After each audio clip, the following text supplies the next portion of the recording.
आदित्य पढ़ने में थोड़ा एवरेज और लड़कियों के मामले में थोड़ा कच्चा था। उसकी मुलाकात 11th स्टैंडर्ड में खुशी से हुई। खुशी पढ़ने में अच्छी और अपने फ्यूचर के बारे में बहुत सोचने वाली लड़की थी। धीरे धीरे 11th खत्म होते होते वो अच्छे दोस्त बन गए थे और 12th में आदित्य ने खुशी से अपने प्यार का इजहार कर दिया, लेकिन खुशी ने इनकार करते हुए बड़े प्यार से उसे समझाया कि इससे हम दोनों की जिंदगी खराब हो जाएगी, क्योंकि हम ना ही क्लास में पढ़ाई कर पाएंगे और ना ही घर पर। आदित्य को खुशी की बात थोड़ी बुरी लगी, लेकिन फिर उसे समझ में आ गया कि खुशी सही कह रही है और उसने अपने फ्यूचर और पढ़ाई पर फोकस करना शुरू कर दिया। और अब आदित्य किसी भी लड़की से बात नहीं करता था, यहाँ तक कि खुशी से भी नहीं, क्योंकि उसे लगता था कि वो जब भी खुशी से बात करता है तब उसे अच्छा आकार नहीं लगता, क्योंकि कुछ दिन पहले तक खुशी उसकी क्रश थी और आज वो उसे रिजेक्ट कर चुकी थी। और आदित्य इन सब बातों को नजरअंदाज करते हुए अपने इंटरमीडिएट की परीक्षा में मेहनत करके पूरे स्कूल में फर्स्ट आ गया।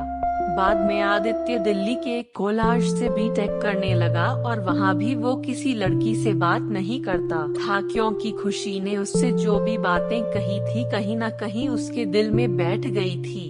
और जब भी उससे कोई लड़की बात करने आती वो मुंह मोड़ लेता। वो धीरे धीरे अपने पढ़ाई में और भी अच्छा होता गया और आखिरी में आते आते वो अपने कॉलेज में भी टॉप 10 की लिस्ट में आ गया और उसे कॉलेज से प्लेसमेंट भी मिल गई और वो जॉब करने मुंबई चला गया। मुंबई एक बहुत ही बड़ा शहर है, जहाँ एक मोहल्ले के लोग दूसरे मोहल्ले वाले को नहीं जानते हैं। वहीं जब आदित्य ऑफिस गया तो उसे वहाँ खुशी दिखी, लेकिन अब खुशी के लिए उसके दिल में कोई जगह नहीं थी और इसीलिए वो हर बार खुशी से छिपता रहता।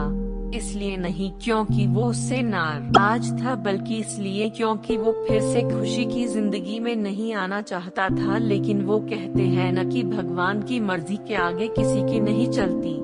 एक दिन ऑफिस के कैंटीन में खुशी ने आदित्य को देख लिया और उसके पास जाकर उससे बातें करने लगी। आदित्य के पास भी खुशी से बात करने के अलावा और कोई विकल्प नहीं था।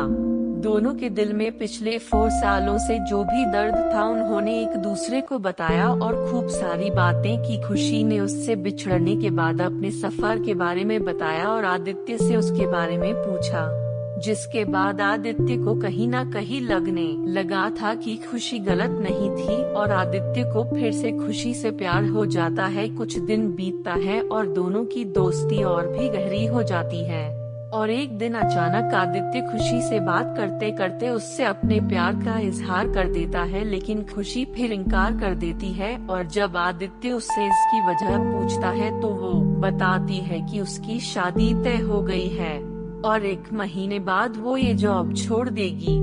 जब ये बात आदित्य को पता चली तो वो एक बार फिर टूट गया, जिसके बाद वो अपने आप को संभाल नहीं पाया और एक चिट्ठी खुशी के लिए छोड़कर चला गया। और खुशी उस खत को पढ़ती है जिसमें लिखा था, मेरी प्यारी खुशी मैं तुमसे बहुत प्यार करता हूँ, लेकिन शायद तुम मेरी जिंदगी में नहीं हो, इसीलिए तो मैंने तुम्हें 2 बार खोया है। कोई भी इंसान इतना बदनसीब कैसे हो सकता है कि अपने प्यार को 2 बार खोए। मैं नहीं जानता कि मैं तुमसे दूर रह के जी पाऊंगा कि नहीं, लेकिन अगर तुम्हें किसी और से शादी करते देख लूंगा तो पक्का जी नहीं पाऊंगा। इसलिए मैं तुम्हें और इस शहर दोनों को छोड़ के जा रहा हूँ। शायद तुम मुझे भूल जाओ, लेकिन दूसरी बार मिलने के बाद मैं तुम्हें कभी नहीं भूल पाऊंगा।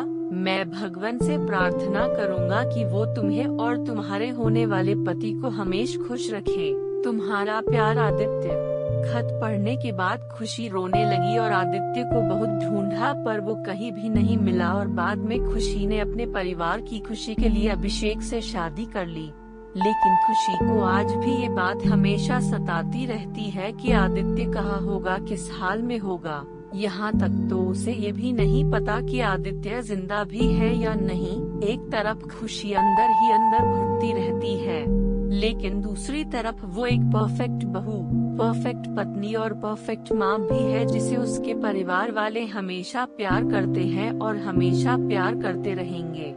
हमें ये तो नहीं पता कि खुशी ने 12th स्टैंडर्ड में या जॉब टाइम पर आदित्य को ठुकरा के गलत किया या सही, लेकिन आदित्य ने ये साबित कर दिया कि वो खुशी से सच्चा प्यार करता था, और इस बात का एहसास शायद अब खुशी को भी हो चुका था, और इसीलिए शायद आज तक खुशी अपने आप को माफ नहीं कर पाई है।